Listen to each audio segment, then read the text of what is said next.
So, this lecture is about the sonic velocity and the relation called Mach number, relation with the Mach number, the importance of Mach number in the gas dynamics study. So, the velocity of sound, we are going to derive equations, velocity of sound. We are going to derive an equation which relates the velocity of sound to the changes in pressure and density. So, if I have a small pressure perturbation, so if I clap my hand here, there will be molecules that is getting energized near my hand, which propagates further away from the source. So, this propagation is typically the wave that is forming. So, if I clap it hard, so it would go fast. If I clap it slow, the waves would be going slow. This pressure front, this wave front that is moving is actually the velocity with which the wave front moves is actually the sound wave velocity.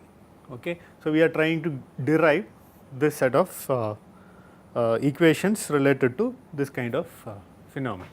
So, if I have a, for example, if I have an elastic band and if I try to put a pressure here, the region closer to this will be affected first and then region further away would be affected slowly. Okay. So, the information would pass in stages. Okay. So, there is a wave that is moving forward. Now, instead of the elastic band, we can imagine a cylinder with a piston. Okay. So, the piston is slightly moving or pushing the fluid down. So, the molecules near the piston will get accumulated near the piston first, and then the molecules away may not even feel the piston. Okay. But if it is continuously being pushed, the information passes through this by means of waves. These waves, the movement of these waves are called the longitudinal waves. The velocity of those waves are the velocity of sound through that particular medium. Okay. So, we are trying to derive this the velocity of that wave, which is your sound wave. So, if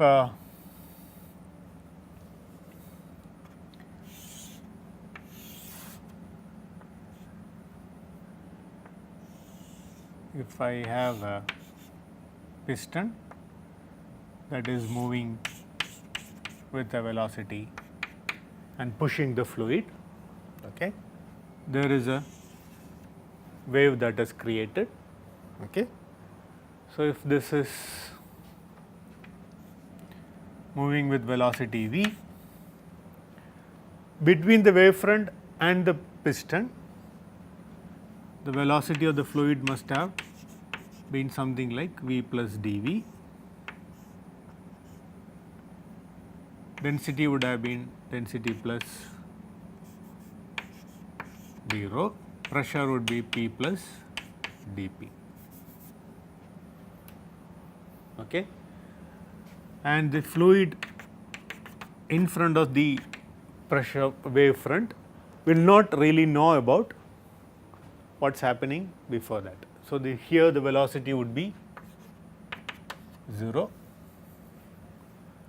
the density would be just rho,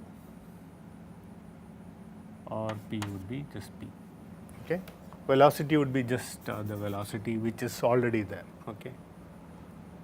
Okay. If I assume this to be 0, this would be 0. Okay. Now, we are trying to find the velocity of this wave.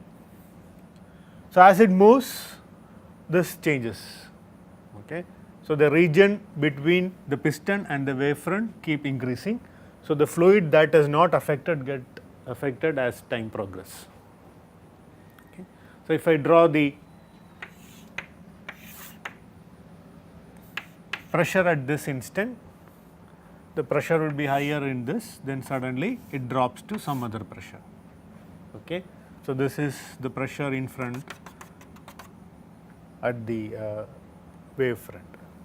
Likewise, you can also at this instant, okay, this is at some instant. Okay, it is a snapshot of the process which we are going to discuss. Same is the case with density. So, the density would be large here, and then as the pressure front moves, the density keeps transmitting to the region where it is not affected by the piston movement. Okay. Now, this is an unsteady process. So, it varies with time. So, this is a time dependent phenomena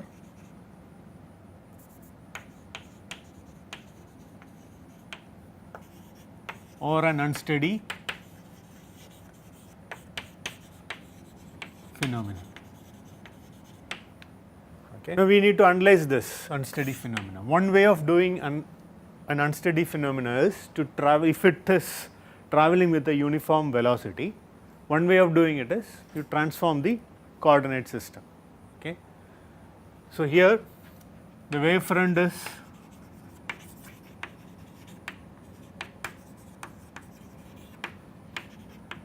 moving with a velocity v.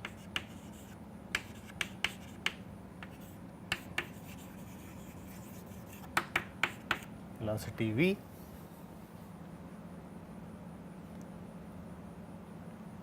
So, if I stand in the laboratory, if I stand outside and look at the board, this is what I see.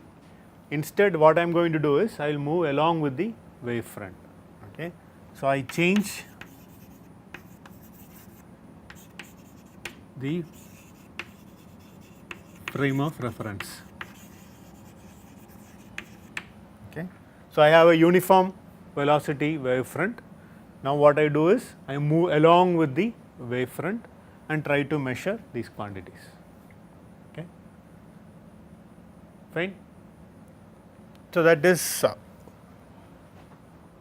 what I would do. Okay. So, if the wave front is moving with a velocity, let us put a velocity as a, which is different from my dv. So, I would assume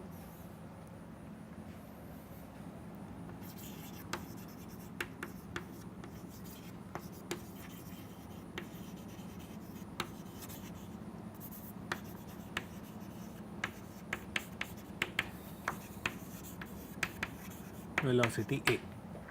Okay. So, I change my frame of reference. I am moving along with my wave front.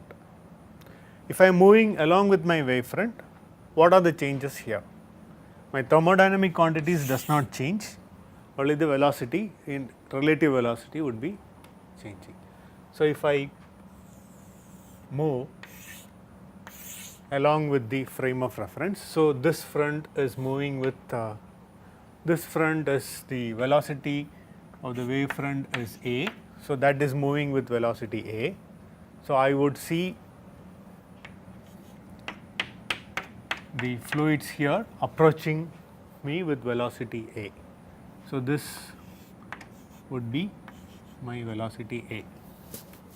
Okay. What about this? I would see my fluids behind me receding with velocity a minus dv. Okay. So, I would see my fluids coming and hitting me at velocity a, and I would see those fluid particles are receding me at velocity a minus dv. The thermodynamic quantities does not change. So, my d plus d rho is same as previously before my change in my reference. Okay. Now, what I do is I take this as my control volume, a thin region around the wave front. Okay.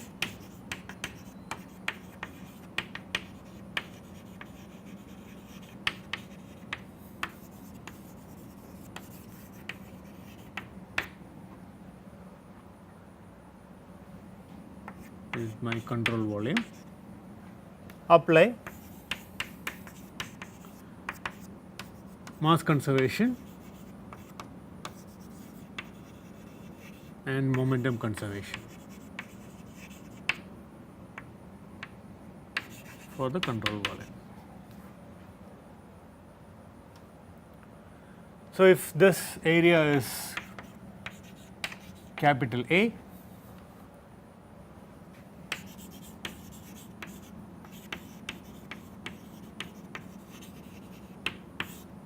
my mass conservation is rho A capital A equals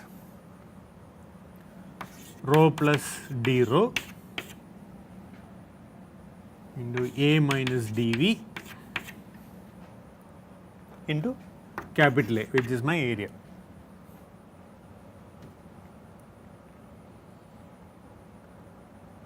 So, I can strike out capital A, which is my area. So, it is a constant area control volume, and if I expand my right hand side, it is equals rho A plus A d rho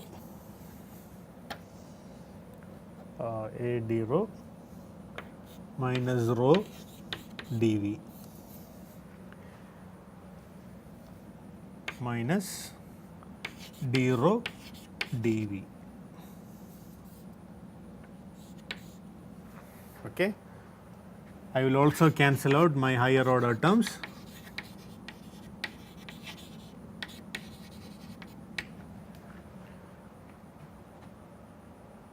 Rho A and rho A cancels out.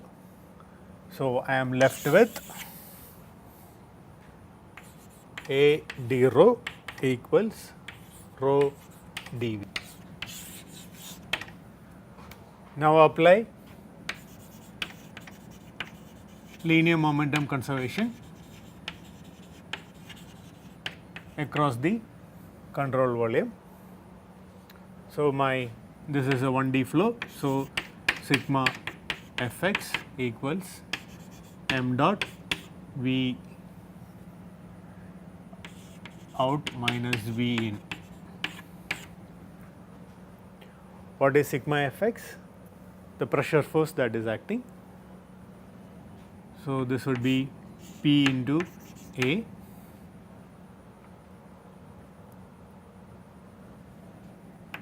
minus P plus dP into A equals m dot is rho small a into A into V out is A minus dV minus A. Okay. So, PA cancels out. So, what is left is dP minus dP equals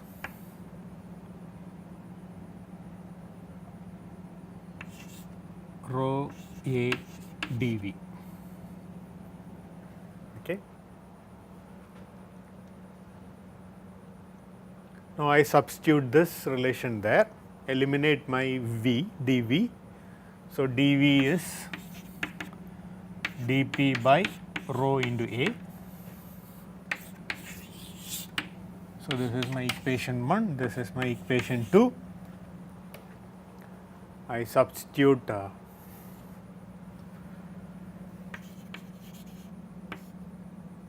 2 in 1. I would get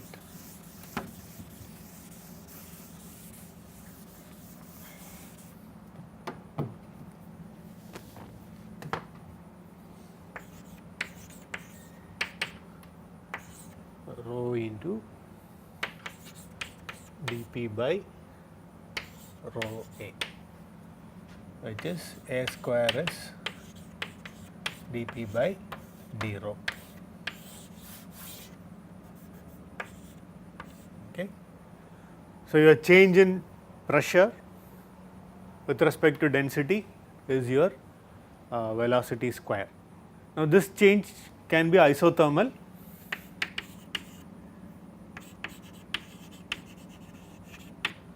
or adiabatic or any other process. Okay. So, if it is isothermal,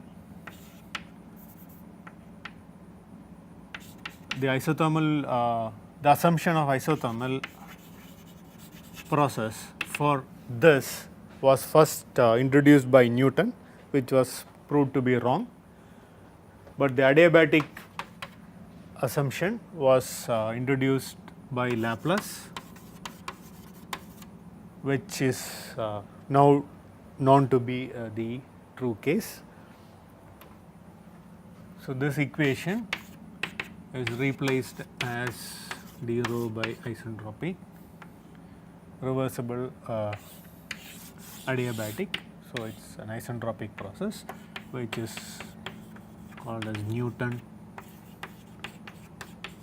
Laplace equation for velocity of sound.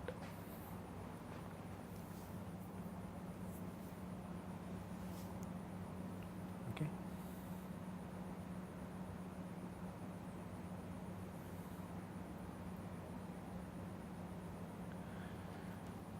So, your dP by d rho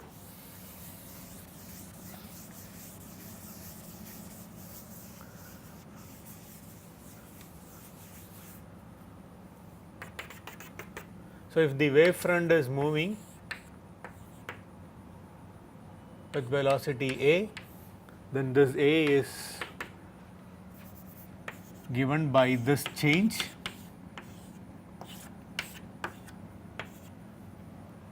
where this change requires a relation between P and rho.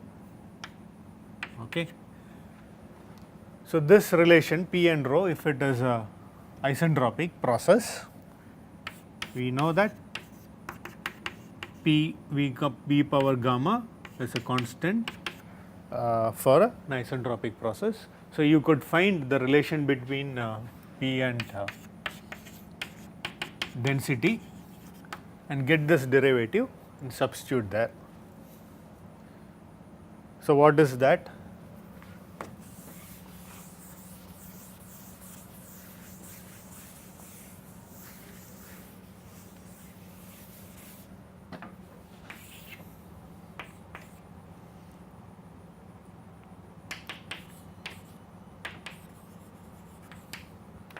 So, dP by d rho is minus 1 into some constant. Okay. So, I can substitute gamma minus 1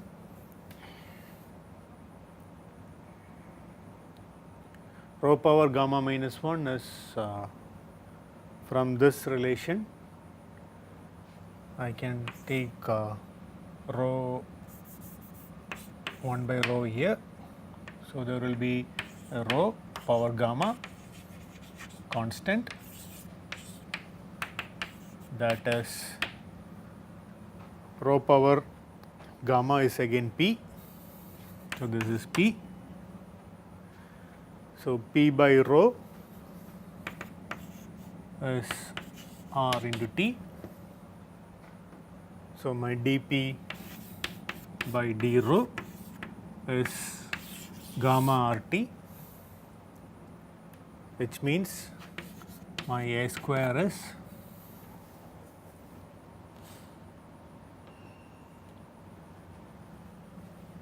gamma RT.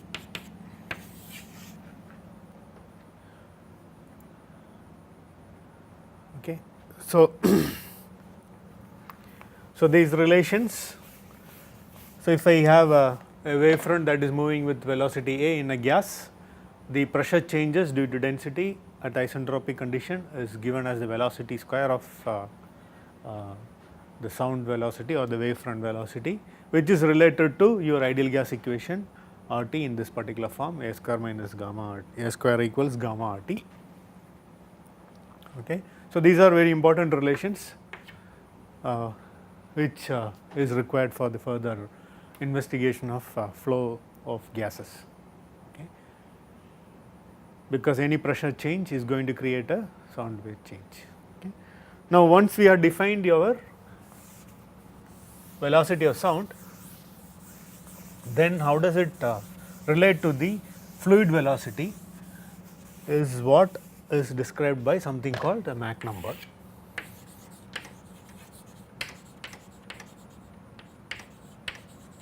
M is defined as V by A.